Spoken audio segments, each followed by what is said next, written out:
Sakit pinggang dan kurang minum itu berkaitan satu sama lain. Assalamualaikum warahmatullahi wabarakatuh. Masih dengan saya Tirta Klimis.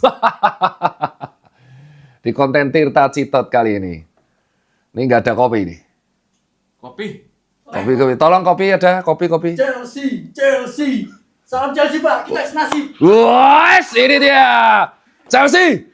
Liverpool. Yes. Ya, oke. Itu dia. Jadi Toleng ini habis jaga malam, dia salah satu timnya Tirta Tot yang ada di YouTube ini. Ini yang menyiapkan alat-alat, dia fans Chelsea. Itu mukanya seperti begitu karena kita saling berhadapan tanggal 9 Mei nanti. Ditunggu dia. Ini bukan iklan, emang enak ini Americano ya. Gimana nih? Keren nih? Bisa lebat banget gitu, Pak. Cepet banget, Pak. Ingat ya, ini terpantau dari YouTube ya? Iya, Pot. kelihatan. Ini beneran, ini pakai gel. Kalau gelnya dari Barber Daily. Tapi sampo-nya ini dari Bonvi. Ya ini contoh ini dipakai. Jadinya kayak gini. Bonvi itu membuat saya boros ke barbershop. Tahu nggak kenapa saya panjangin dulu? Kenapa tuh, Pak? Mohawk. Oh iya. Mohak. Oh iya. Mohak merah. Ya kalah. Karena tahun ini kayaknya Liverpool akan di bawah MU. Udah gitu ditinggal Salah. Tapi topiknya kali ini mitos fakta. Iya. Itu tinggal salah jadi benar. Udah ditinggal Salah. Sekarang di bawah MU. Udah makanya dipanjangin dulu nanti Mohawk. Janji kan. Mohawknya janji, cuman warna merahnya cuman disemprot pakai cat sasa itu. Yang sekali pakai. Soalnya nggak berani yang dicat biasa. Udah berisik kamu. Gitu. Kamu tuh nggak paham bola, itu istriku loh, sok-sokan paham bola. Udah kamu makan tahu aja dulu. Ikut-ikutan bahas bola. Paling dia bola taunya. Oh salah. Ya, salah udah keluar salah. Udah keluar salah. Yuk. Nah ini, Pak. Pertanyaan pertama, katanya diare itu bisa disembuhkan dengan minum minuman probiotik. Waduh, ini pertanyaan sulit lagi. Ini sebenarnya tuh diare itu luas. Diare itu intinya jadi kandungannya lebih banyak cairannya. Oke? Dalam bahasa Jawa namanya benjret alias bonjrot. Jadi, dan cairan itu kan diserap oleh usus besar. Ya. Usus besar itu bertugas untuk membuat si feses ini atau tai ini menjadi lebih padat.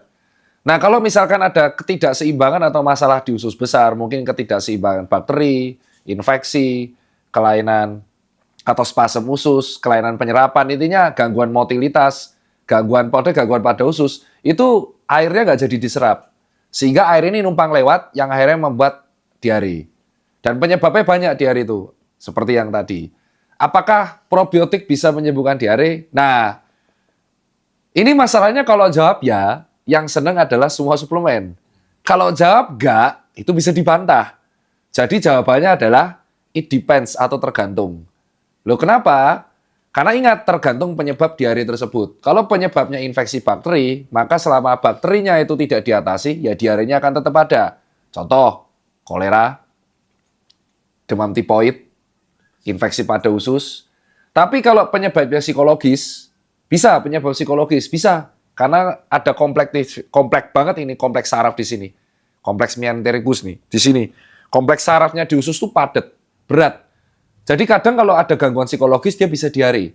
Contoh orang mau pidato, deg-degan, mencret. Bisa jadi kayak gitu. Itu kalau nggak ditangani psikologisnya, dia akan tetap diare. 3, gangguan keseimbangan bakteri di usus. Nah, itu bisa diatasi dengan probiotik. Jadi, apakah probiotik bagus? Bagus selama minumnya tidak berlebihan karena bisa membantu keseimbangan bakteri yang ada di dalam usus. Apa bakteri yang di dalam usus? Escherichia coli. Dan variannya E. coli itu banyak banget. Kalau lebih dikit mencret. Nah, ciri khasnya adalah diare dan bau busuk. Gitu. Jadi jawabannya, sepanjang kamu minum sesuai dengan dosis harian, nggak usah cemas. Tetapi kalau diare akut lebih dari 4 kali sehari dan berlangsung lebih dari 3 hari, segera bawa ke IGD karena bisa terjadi gangguan kekurangan cairan. Dan ketika diare jangan lupa tetap intake cairannya terjaga. Nomor 2. Next. Bentol-bentol atau biduran bisa jadi tanda kondisi serius kalau disertai dengan sesak nafas. Ini jawabannya fakta. Ini yang tanya siapa? Netizen. Bukan kamu kan? Bukan. Oh iya, jelas kelihatan. Jadi Kenal lagi ya. kosong dia. Jadi jawabannya ini fakta. Ini adalah salah satu reaksi alergi yang cukup fatal dialami oleh manusia. Bisa disebut shock anafilaktik. Jadi reaksi manusia tuh kan ada kandungan, ngomong bahasa awamnya sulit. Di manusia tuh ada protein-protein yang dikenali oleh tubuh. Protein itu nggak hanya protein yang kita makan, tapi komponen-komponen. Jadi setiap sel tuh punya ID card. Ya gini. Setiap sel itu punya barcode di dalam tubuh kita, oke? Nah, kalau kita itu ada masuk makanan, ada barcode atau ada barcode-nya dikenalin, ya kita nggak ada reaksi apa-apa. Paham ya? Nah, lain cerita, kalau tubuh kita tuh nggak punya database barcode tersebut. Contoh, misalkan dia ini alergi kepiting. Misal. Dia nggak punya barcode-nya kepiting. Terus dia makan daging kepiting dalam jumlah banyak. Nah, dia nggak punya barcode-nya. Karena nggak punya barcode-nya, tentara kita nganggapnya ini orang asing. Diseranglah kita. Ternyata efek penyerangannya itu menyebabkan reaksi sistemik. Bentol-bentol seluruh tubuh, gatal-gatal, sampai akhirnya yang paling parah reaksi gagal nafas dan penurunan tekanan darah yang sangat masif. Nah, itu adalah reaksi alergi yang bisa menyebabkan shock anafilaksis. Dan itu adalah kejadian kegawat dauratan di IGD. Oke? Nah, apa aja yang bisa menyebabkan shock anafilaksis? Rata-rata entupan tawon. Itu beran nggak, Bon? Tawon sama lebah itu beda. Tawon itu kalau nyerang kalian berkali-kali, tawon itu kan keroyokan. Dan kalau nyengat orang, ngentup orang, itu sengatnya dia bisa berkali-kali. Itu bisa menyebabkan reaksi shock anafilaksis. Karena toksinnya itu bisa menyebabkan gagal di bagian saraf. Kedua, obat. Ada beberapa orang di dunia ini yang dia itu tidak bisa mencerna beberapa obat. Contohnya, misal, alergi aspirin atau ibuprofen. Ada orang kayak gitu, itu kan pereda rasa nyeri. Ternyata ada orang di dunia ini alergi aspirin. Begitu masuk aspirin, langsung anafilaksis. Salah satu gejala alergi yang paling parah, dia biduren. Tapi bidurennya nggak hanya di mulut.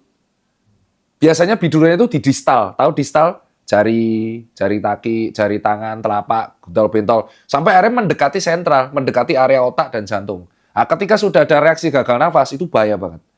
Dan juga bisa kayak reaksi alergi polen, benang sari. Itu yang paling sering di negara Europe, Kaukasius. Terus ada reaksi makanan seafood. Itulah kenapa kalau punya budget dan punya budget uang, salah satu medical check-up yang harus dicek adalah reaksi alergi. Karena pernah ada kejadian, dia nggak tahu dia alergi kacang. Ini kejadian di IGD saya dulu. Dia nggak tahu dia alergi kacang, nggak tahu, terus makan kacang. Anafilaksis coy, nyaris gagal nafas. Nah itu buat teman-teman sekalian. Kalau saya alergi udah tahu, lobster. Jadi semua dari makanan dari yang terlalu lama di laut. Ketahuannya gara-gara sepele. Saya makan seafood, lobster. Nggak pernah makan lobster. Wajar. Bengkak seluruh tubuh. Bayangin Tirta bengkak. Udah Cina bengkak bulet gitu kan. Masuk IGD, chaos saya itu. Nah itu contohnya buat kalian sekalian. Jelas ya? Jelas. Ini pertanyaan kritis ini. Nomor 3. Lanjut Pak, masih sama alergi nih Pak. Kalau alergi gagal tertangani dengan baik, apakah bisa memicu munculnya autoimun pada tubuh? Wah, ini pertanyaan jago juga. Ini buat diterangin ke teman-teman ya. Autoimun itu ada spesialisasinya di bagian penyakit dalam. Oke? Dan itu biasanya rawat bersama, tergantung reaksi autoimunnya seberapa parah. Nah, dokter umum itu hanya bisa mengenali gejala superficialnya. Jadi kita akan autoimun itu intinya adalah imunnya menyerang diri sendiri karena dia menyangka tubuh kita tuh virus atau bakteri atau antigen atau alien corpus barang asing. Kok bisa? Wallahu alam, nggak ada yang tahu. Dan itu bisa terjadi seenak jidatnya si tubuh tersebut. Kalau kita menganggap tubuhnya gagal produksi kan nggak mungkin. Berarti manusia itu adalah ciptaan yang paling keren gitu loh. Jadi tapi ada yang misalkan dia sakit tidak tertangani dengan baik. Misalnya sakit tidak tertangani dengan baik. Akhirnya sistem tubuh mengalami peradangan yang kronis. Nah, ternyata ada protein yang mirip. Terus proteinnya mirip sama sel. Akhirnya sel tubuhnya digebukin. Sama si autoimunnya. Ya udah habis lah. Itu terjadi sering di hati. Jadi ada orang minum obat mengalami reaksi di dalam hepar. Ternyata reaksi obatnya tuh toksin. Sehingga si heparnya ini malah dianggap musuh. Akhirnya reaksi peradangannya menyerang sel hepar. Sel hatinya malah dibunuh sama autoimun. Matilah orangnya.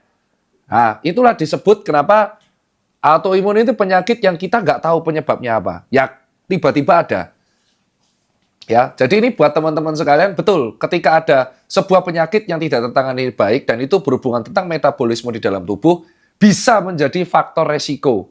Bisa, jadi belum tentu. Faktor resiko tuh bisa menjadi, bisa tidak. Tapi bisa memperkuat faktor resiko munculnya autoimun. Tapi kalau disebut penyakit autoimun itu apa penyebabnya, nggak ada yang tahu. Sama kayak cancer, nggak ada yang tahu penyebabnya itu apa.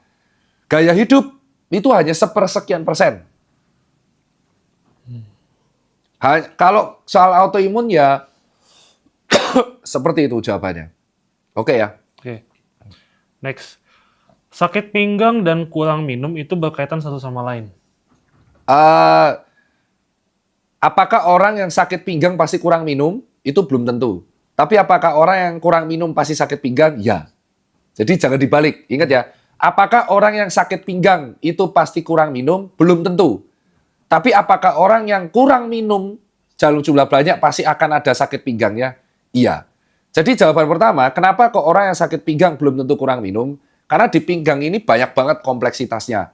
Gejala nyeri pada pinggang atau nyeri pada pinggul itu bisa terjadi karena rata-rata penyebabnya adalah, ayo, iya betul, karena ada sprain di bagian muskulus atau otot penegak tubuh atau erector spinalis, otot pada bokong dan otot piriformis. Jadi jawabannya betul, bisa jadi karena habit nyeri pada otot. Itu malah cenderung ditemukan orang yang sering nyari pinggang. Kedua, saraf kejepit. Ketiga, dislokasi bagian hip. Keempat, olahraga yang berlebihan, aktivitas fisik berlebihan. Nah, kenapa? Dan terakhir baru kurang minum. Kenapa kurang minum bisa menyebabkan sakit pada pinggang? Karena ada ginjal. Dan somatisasi nyeri pada ginjal atau dehidrasi sedang berat itu menyebabkan kental urinnya. Urin kental itu kan gesek kristal ya. Karena gesek akhirnya menyebabkan nyeri yang disomatisasi pada bagian ginjal gitu. Contohnya pada batu ginjal, itu nyerinya nyeri ketok pinggang. Dar, itu sakit banget, pung. Nyerinya diginiin. Kalau diketok gini tuh orang normal nggak sakit. Tapi kalau orang sakit ginjal, batu ginjal, diketok pinggangnya aja tuh teriak-teriak dia. Nah, maka disinilah bilang, kalau ada orang nyeri pinggang, itu belum tentu dia sakit ginjal. Dan belum tentu dia ada gangguan pada ginjal. Tapi pada orang gangguan ginjal, rata-rata mengalami sakit pinggang. Orang yang sakit pinggang rata-rata itu karena habit. Duduk kelamaan, duduk membungkuk, olahraga berlebihan, ngangkat beban berlebihan, ngangkat karung. Nah itu kayak saya kemarin, saya itu kelamaan di pesawat berturut-turut, habis itu langsung angkat beban, terus lari, langsung sakit bokong dan pinggangnya. Apakah nyeri pinggang langsung lower back pain, HNP? Belum tentu. Belum tentu juga. HNP itu 20% kalau pada nyeri pinggang. Nah ini bisa dicek sendiri. Jadi buat teman-teman yang nyeri pinggang, jangan self-diagnose. Langsung bawa ke dokter. Dokter apa? Dokter umum. Dari dokter umum nanti diarahkan, dicek urin. Kalau urinnya bagus, berarti bisa disingkirkan gangguan ginjalnya. Baru kemungkinan besar diarahkan ke fisioterapi. Fisioterapi nanti kerjasama bareng dokter ternyata melegakan, oh berarti otot. Tapi kalau gejalanya malah menjalar sampai ke setrum, MRI. Berarti ada kejepit sarafnya. Jelas ya? Oke, next. Next. Intermittent fasting itu tidak boleh dipraktekkan dan diaplikasikan oleh penderita asam lambung. Intermittent fasting tidak boleh diaplikasikan pada penderita gangguan pada asam lambung. Wah, jawabannya ini keren. Kalau jawab ya, kemungkinan besar akan dibantah oleh ahli nutrisionis dan influencer kesehatan di bidang gym dan intermittent fast. Kalau jawab enggak, akan dibantah sama dokter. Sulit ini jawabannya. Jadi jawabannya, it depends. Iya, itu jawaban aman itu. Kenapa? Intermittent fast itu bisa dijalani oleh orang yang mengalami gangguan asam lambung. Karena bisa jadi dia tetap meminum obat-obatan untuk asam lambungnya. Bisa. Kedua, intermittent fast tidak boleh dilakukan oleh orang. Kurang dianjurkan untuk orang yang mengalami gangguan asam lambung yang kronis. Yang kronis, misal sampai gastritis, misal sampai tukak lambung, cuil intinya, peptic ulcer, misal sampai GERD yang parah, otomatis kalau pada penderita seperti ini, harus dianjurkannya tuh makan sering tapi sedikit. Jadi sebelum Anda melakukan diet, intermittent fast, diet carnivore, diet vegetarian, atau ada diet namanya OMAD, one meal a day, selalu kenali metabolisme tubuhmu dan karakter tubuhmu. Kalau kamu misalkan menjalani diet, hanya ikut-ikutan orang, tanpa mengenali karaktermu, ya hancur pasti. Dan dietmu nggak akan berlangsung panjang.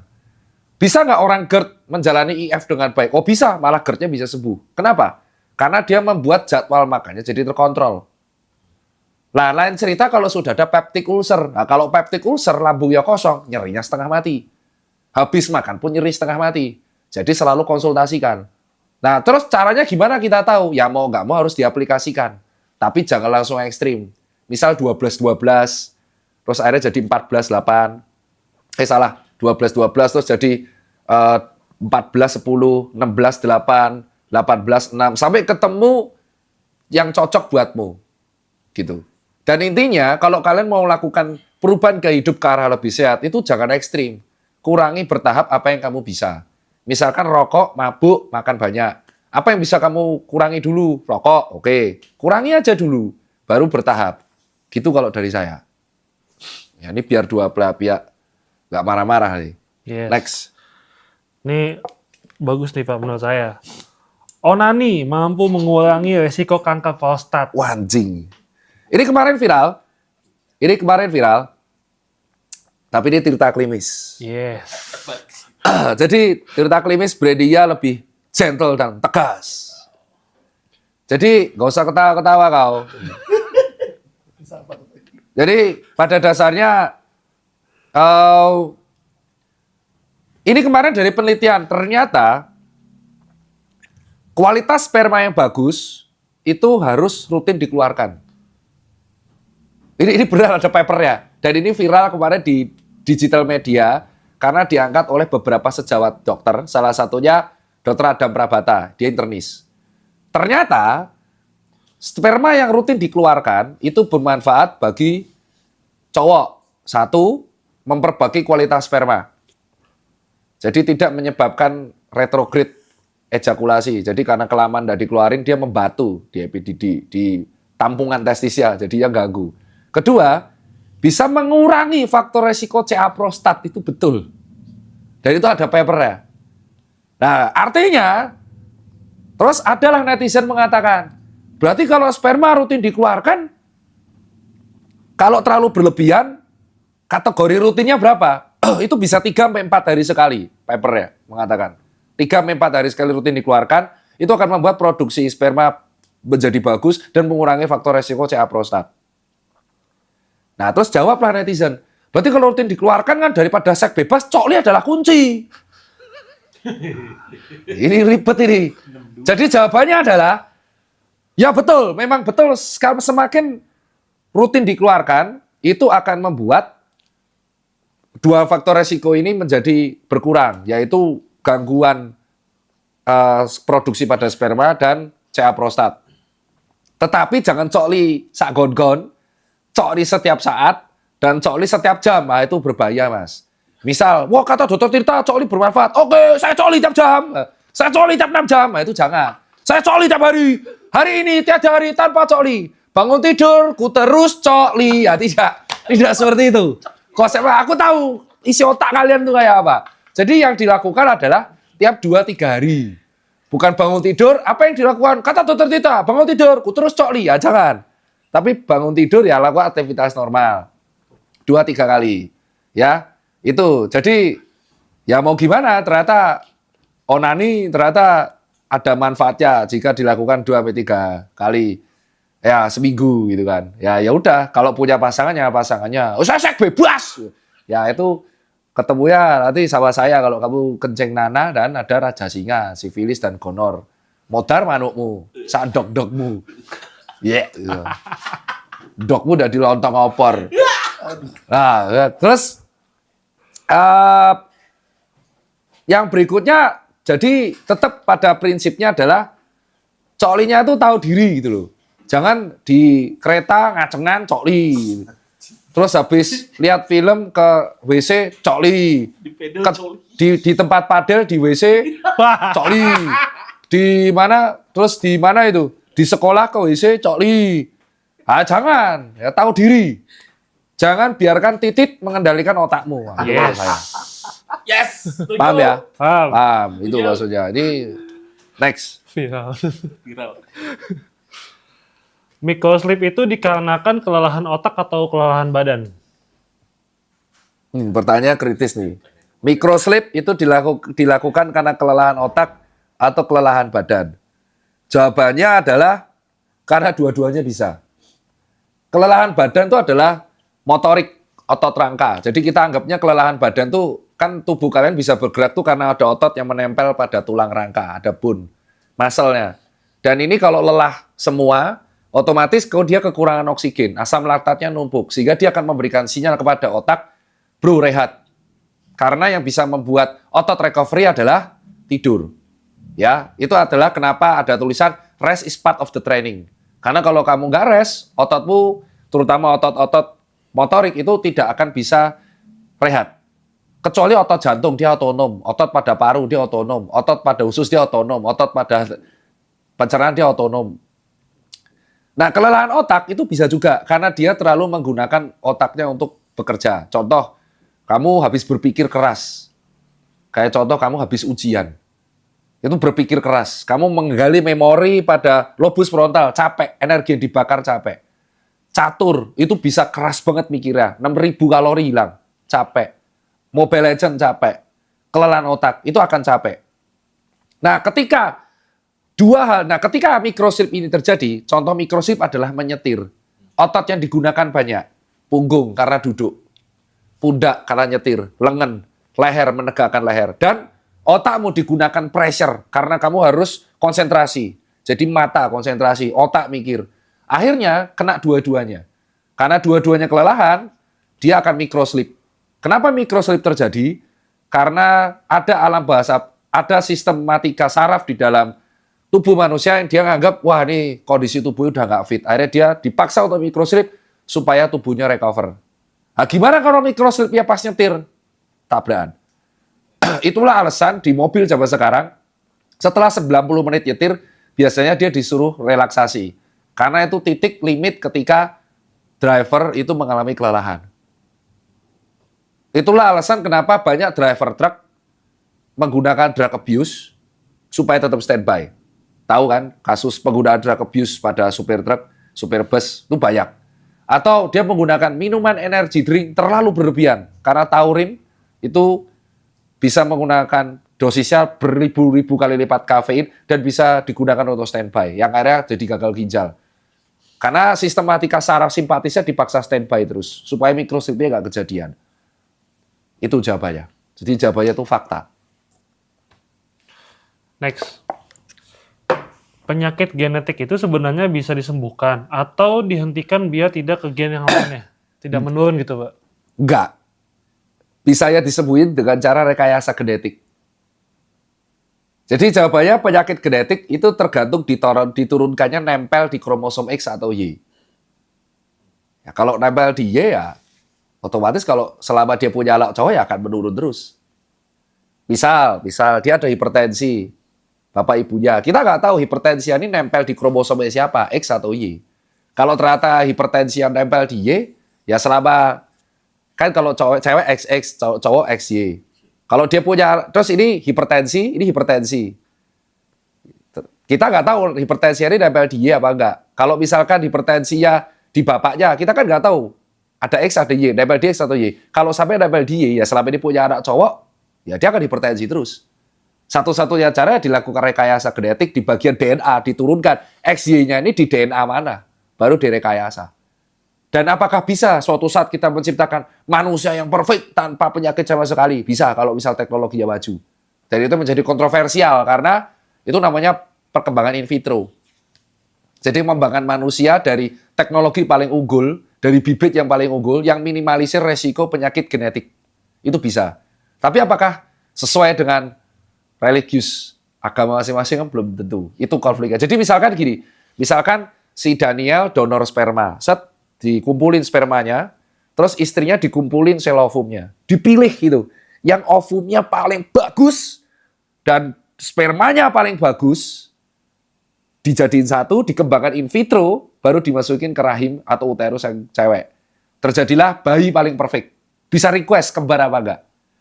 Tapi kalau prosedur alam, itu harusnya sperma masuk, bertarung dengan semua sperma, ketemu ovum, ya itulah yang jadi. Kalau ternyata dia ada genetic syndrome, amit-amit ya, ya udah itu yang terjadi. Tapi kalau di in vitro dipilih sperma yang terbaik, ovum terbaik, ditemukan, jadilah embrio dimasukin ke uterus untuk berkembang di uterus. Nah ini yang menjadi pertentangan penelitian. Jadi jawaban ini pertanyaan kritis banget.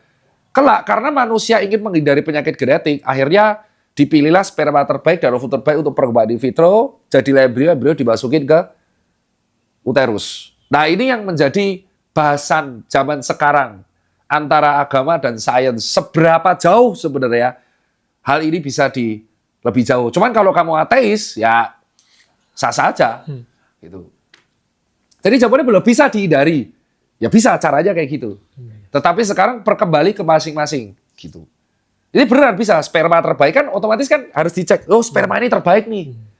Sampai dia harus pokoknya dapat terus sampai sperma terbaik. Nanti dikumpulin dari sampel berapa, dikumpulin terus nanti sperma sama ovum dikumpulin dapat embrio. Nah, embrio mana paling bagus? Itu yang akhirnya ditanamkan di uterus.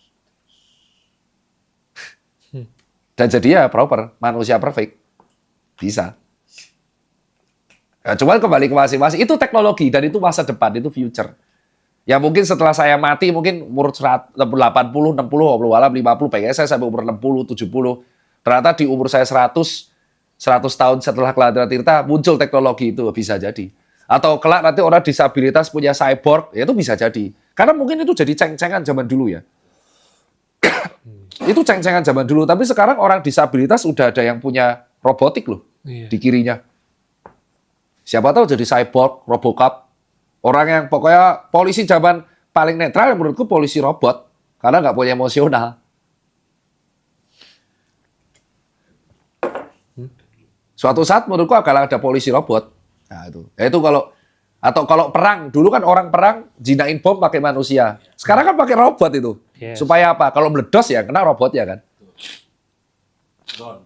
Ya drone itu juga tuh dulu bomber, sekarang pakai drone. Nah, menurutku kelak akhirnya orang akan berperang pakai robot karena satu nyawa di dunia perang tuh terlalu sayang. Akhirnya orang akan menciptakan robot supaya dia bisa berperang tanpa emosional. Nah itu yang menurutku teman-teman harus beware. Jadi penelitian kita tuh besok tentang stem cell, menciptakan mengurangi penyakit genetik, nah kayak gitu-gitu. Ini pertanyaan kritis nih. Next. Apa? Udah 30 menit. Oke, itu aja kalau dari saya. Terima kasih atas kehadirannya. Sampai jumpa di Tirta Klimis berikutnya.